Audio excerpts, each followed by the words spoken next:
Yo, what's going on, everybody? It's Apocalypse Phoenix with another video. How y'all doing today? Know you heard that. I'll let you know who that was at the end of the stream. But I'm back with another video. Um, Talking about Disney, how they're changing their mind about this Snow White movie. So it's a total 180 from what they're saying before.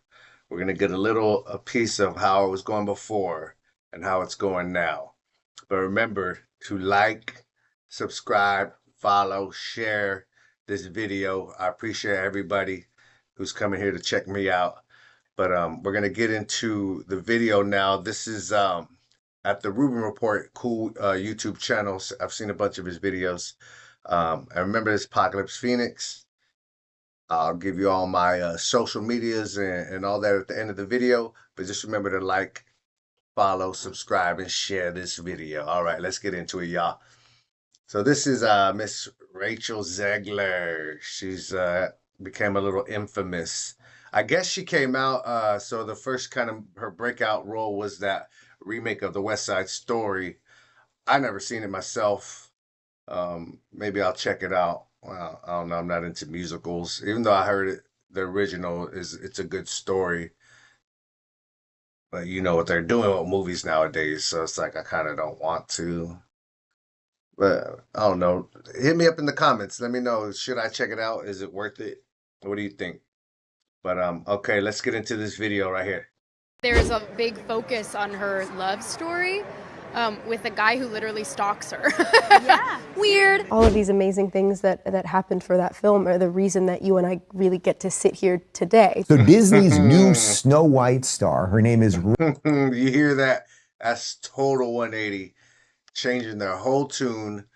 Went from, you know, the dude was a stalker to like, oh, all these great movies now give us the chance to be here, living our dreams. You know, she did a bunch of those videos too. You can find them all over the internet. She went viral, multiple videos, saying a bunch of dumb crap. And now it's like, oh, this opportunity. Rachel Zegler. Here she is criticizing the original Disney movie as predatory. I mean, you know, the original cartoon came out in 1937, and very evidently so. There's a big focus on her love story with a guy who literally stalks her. Yeah. Weird. Super weird. So we didn't do that this time. Now, see, now that's one of the things that I've been thinking about. Like, so when you hear people say like "Make America Great Again" or "Back in the Day, America was a lot better," it has nothing to do with race, with the way the race of America was back then. And to tell you the truth, we've always been a very diverse country. It's always been like that, all right? So, but when they say "Make America Great Again" or "Back in the Days" type stuff, like you could drive around and there wasn't filth and graffiti all over the place. There wasn't massive homelessness all over the place. You could drive around or you could go to a beach or anywhere and you wouldn't hear like cursing coming out the radio. Your kids could have a good time without somebody saying, "Oh, popping that pea and that my booty hole brown and slapping this bee or doing these drugs," you know, like the music nowadays, you know what I'm saying? Like, which I was guilty of, you know.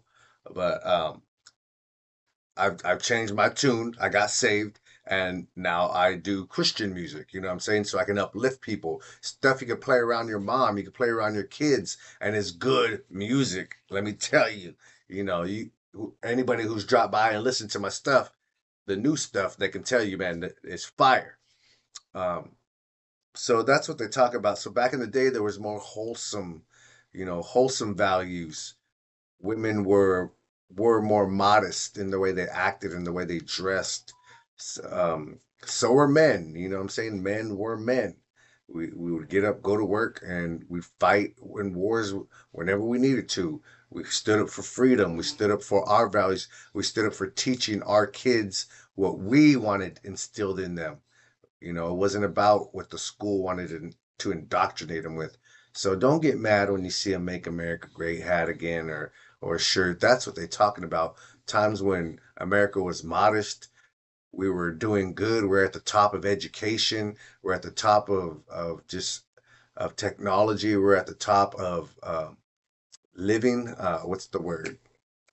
Can't think of the word. But our living situation, it's always been up at the top. And so that's what we're talking about, having a clean, safe America where you can take your kids and your mom and you don't gotta worry about hearing some cuss words or worried about somebody smoking weed in the street or like all this crazy stuff. Like do those things in your house, Number one, get your money up so you can go buy yourself your own house. You ain't smoking weed. Work on getting yours, you know what I'm saying? Like that's what as men we all need to be working to getting ours, working on our health, working on our finances, and getting, like I said, because that's it's always going to be and it always will be one of the best things you could do is owning your own home. So focus on those things instead of focusing on partying and spending all your money on all that dumb crap when you could be getting your credit right, saving up, having money in the bank, and owning your own home. Then see what you could do with your life then. See if you're going to want to waste your time doing drugs and drinking and chasing women, stuff that's going to take away from all that hard work and all that money you saved. You're going to change your tune then, just like Disney's doing right now. Because all that woke stuff too, out the door, man. You see how they're changing up because this movie was set to bomb. Nobody was going to watch this movie. Nobody was going to take their kids to watch this Disney remake. And so they saw what's going on with the Marvels. They saw what's going on in all their other woke crap. They've lost almost $1 billion in the year of 2023. So they didn't want this to add to it. This look how they've switched it up from just a few months ago. It seems so beloved. It's like a monumental moment in film history. Yeah. It was like the first feature-length cartoon movie to the point where it won honorary Oscars and all of these amazing things that happened for that. Yeah. Like, do you have anything else to say? But of course, this is all scripted. She has to let her say her piece first before she can say anything, but she wants to make sure she's engaged in the conversation. Yes. Like, where are they going with Film this? or the reason that you and I really.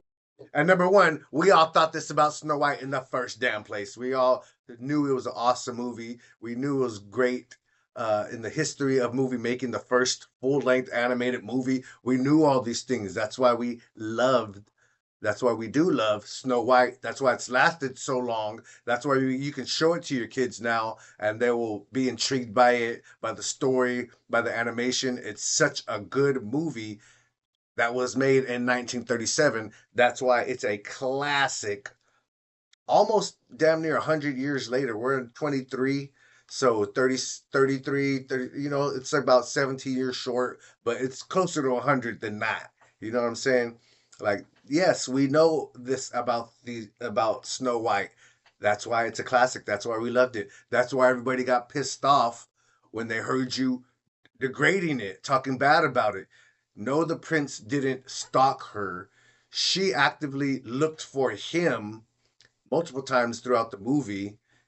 That's why he was infatuated. That's why not infatuated by her, but that's why he liked her, because she was actively into him. He was actively into her. So he risked his life to go save her and give her the kiss of love because they had something going on. He wasn't stalking her like she, put out there.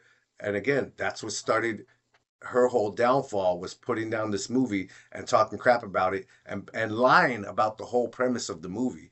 It was not about a chick getting stalked by a guy. It was about working together, people of different ways of life. Like, she was a woman from a castle, lived in the kingdom. These dwarves, they worked a lot in the caves. So there's two different worlds coming together, but she helped them get together and they helped her get together and created a nice family. She stuck to the traditional roles of a woman. She cleaned up, she cooked. They did the traditional roles of a man. They went out and worked. And when they came home, they got together. They had dinner. They ate together as a family. So it was very much a movie about family values and about the roles of a man and a woman in a house, and how when you stick to those roles, when we do them together, it creates harmony. And she went on to find a husband and become the princess of the land, happily ever after, and all that good stuff. You know what I'm saying? And it wasn't about a boss babe, becoming more of a boss, because she's going boss around these seven little dwarves and doesn't need no man. It had nothing to do with that, but that's what they try to make it. And they put her butt in the fire for that, man. I was glad that happened. But now look at their tune. We get to sit here today because it made Disney what it is. So of course there's like this pressure of being the first one, having to bring to life the first one, and obviously. Look at her face. Look at her face. She like, girl, I did a remake. I was in a remake myself. Why can't we talk about like how it is as an actress to do a remake of a great movie? But that's Rachel Zegler for you. She keeps putting herself first. It happened in the strike, in the writer's strike, where the strike was about the writers. And she was out there, if I'm going to be in a Disney princess outfit, I'm going to get paid for every time this movie is streamed. The whole writer strike wasn't about you, Rachel Zegler. But as you see, she's still sticking to her little narcissistic self. She's just got that in her. It's all about her. But she talking to Haley Bailey, who was in the Little Mermaid remake, which everybody loved, right? Because they swapped out who the main character was. Everybody loves that. We all loved what Disney's doing. I mean, South Park did a great job in that Pandaverse episode, man. They hit it on the nose. Put a chick in there and put a chick in there and make it lame.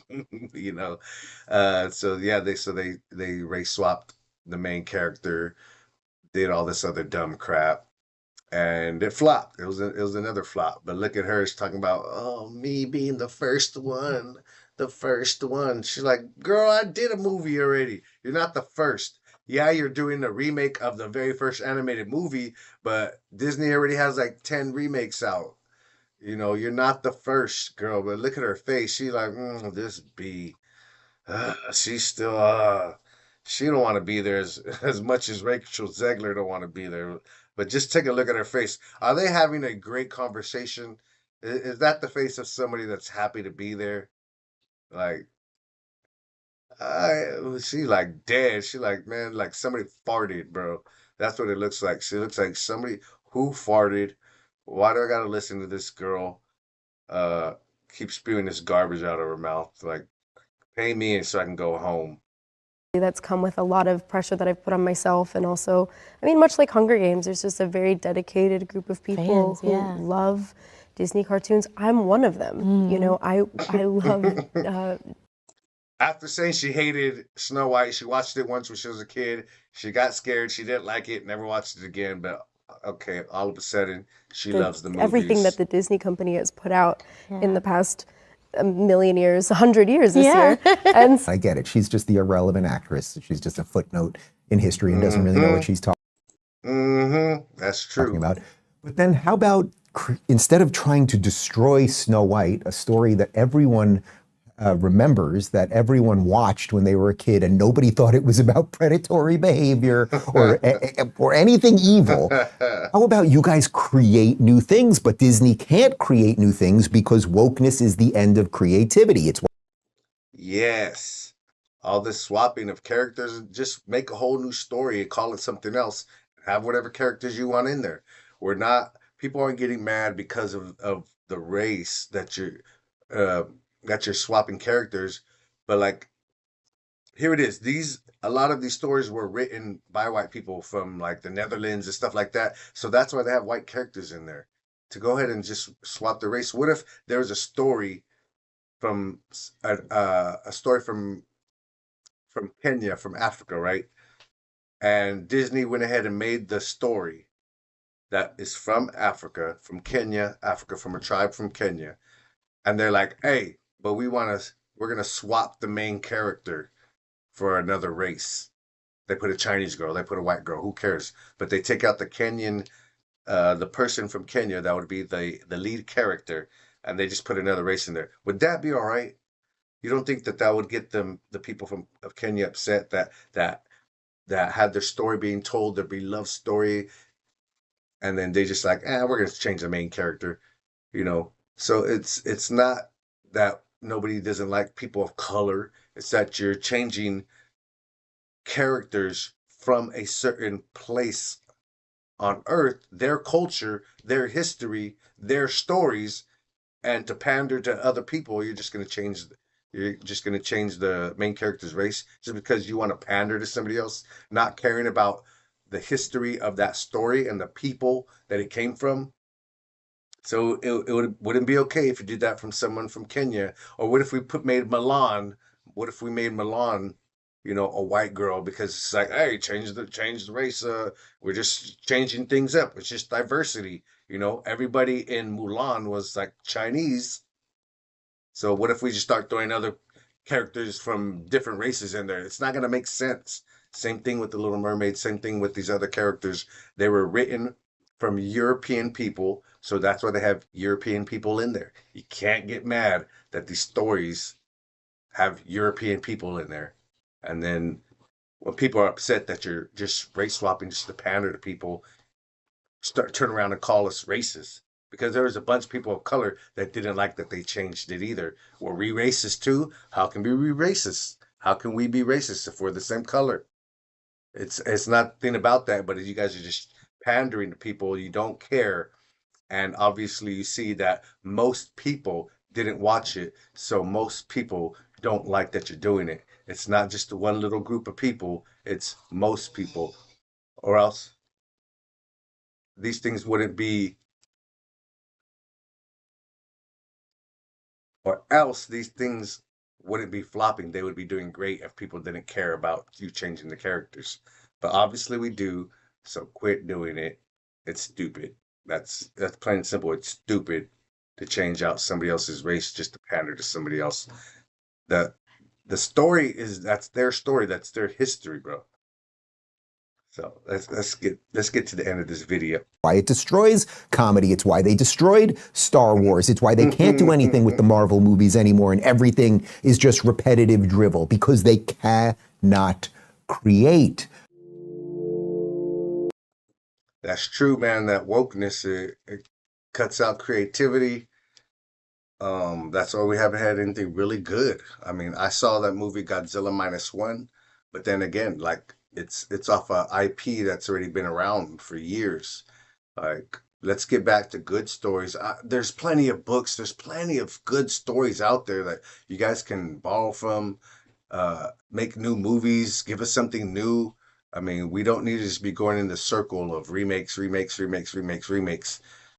Come up with something good. There's plenty of great directors out there. There's plenty of great writers out there. Just reach out to them. Get some new stuff to give us, man. We're tired of all this wokeness. We're tired of all this fakeness. We're tired of all this pandering.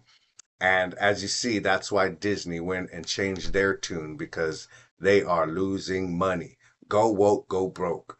So I thank you for checking out this video. Remember to like, follow, subscribe. Remember to share the video. I appreciate it, you guys. And this is Apocalypse Phoenix. You can find me on Rumble, official Apocalypse Phoenix, or Apocalypse Phoenix Says podcast on Rumble. You can find me on IG, apocalypse.phoenix. You can find me on TikTok, AP Sounds 2. You can find me on Kick, Apocalypse Phoenix. You can find my music on Spotify, Apple Music, Tidal, Deezer, YouTube, Topic, Apocalypse Phoenix. And the song you heard at the beginning, that was my nephew, real life nephew. Go check him out, 2KJ. He's on all music streaming platforms. That's 2KJAY, 2KJ. Go check out his music. He's the next new, the hottest, man. He's better than 99.9 of these rappers out here. I promise you. Go listen to his music and check him out, and you're going to say, I ain't capping, man. I ain't capping. So again, follow, like, share all the music, all the social media stuff. You know, do your thing. I appreciate it. I love you. Have a great day. God bless you. And I'll see you in the next video.